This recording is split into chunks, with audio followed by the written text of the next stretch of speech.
Shalom sahabat-sahabat Tuhan dimanapun berada. Jumpa lagi bersama saya di channel ini dan kembali kita sharing firman Tuhan dengan tema pada saat ini yaitu kasih yang tidak memudar dan tidak menua. Artinya kasih itu tetap sama ya dari dulu, sekarang dan selama-lamanya. Di dalam Ibrani 13 ayat 8 di situ firman Tuhan mengatakan bahwa Yesus tetap sama dari kemarin, hari ini, dan selama-lamanya tidak pernah berubah. Jadi kalau teman-teman berkata bahwa, wah kamu harus beribadah supaya Tuhan tambah sayang, kamu harus seperti ini supaya Tuhan tambah sayang, itu hal yang keliru.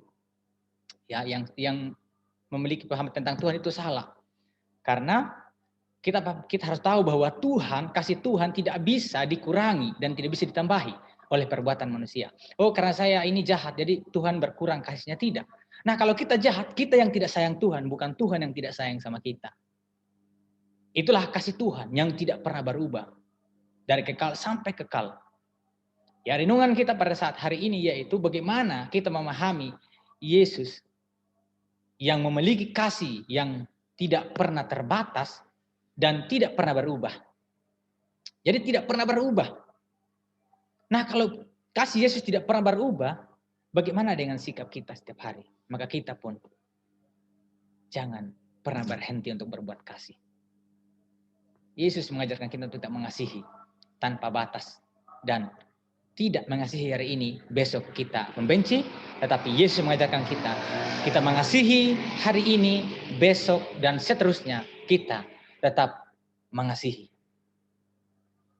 Jadi saudara-saudara semuanya, baik orang Kristen maupun yang bukan Kristen, jika ada ajaran-ajaran yang dari Kristen ataupun orang-orang Kristen yang membenci, yang tidak mengasihi, itu bukan ajaran, bukan karena menunjukkan siapa yang kami percaya, menunjukkan siapa Yesus, tetapi pribadinya dia yang memang tidak hidup dalam kebenaran.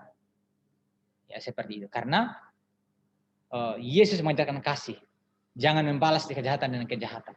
Jika ada di antara orang Kristen yang berbuat jahat kepada agama lain, atau tidak mengasihi atau membenci dengan agama lain, itu bukan karena siapa Yesus, tetapi dirinya sendiri yang melakukan hal demikian.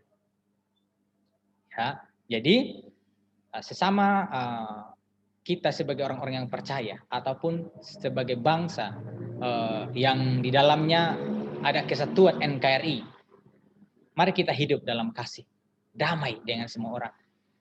Ya, soal iman, jangan kita menjadikan sebuah alasan untuk kita berpisah.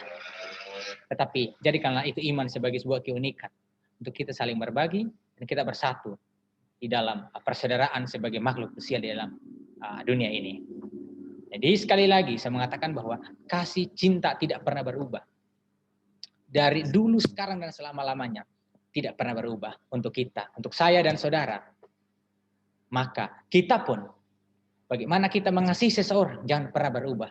Atau jangan pernah, karena dia berbuat salah, lalu kita berhenti mengasihi. Lalu karena dia tidak berbuat baik sama kita, lalu kita berhenti untuk mengasihi, lalu kita berubah menjadi membenci, itu salah.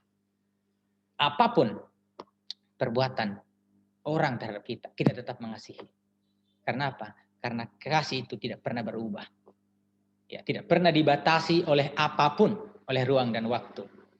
Yesus mengajarkan hal demikian, bahwa kasih itu tetap sama dulu, sekarang, selama-lamanya. Kita tetap mengasihi. Dan kita pun yang hidup pada saat ini, apapun yang orang katakan sama kita, menjelekan kita, menghancurkan nama kita di belakang, menggosipkan kita, pokoknya menceritakan keburukan kita tetap mengasihi dia, tetap mendoakan dia.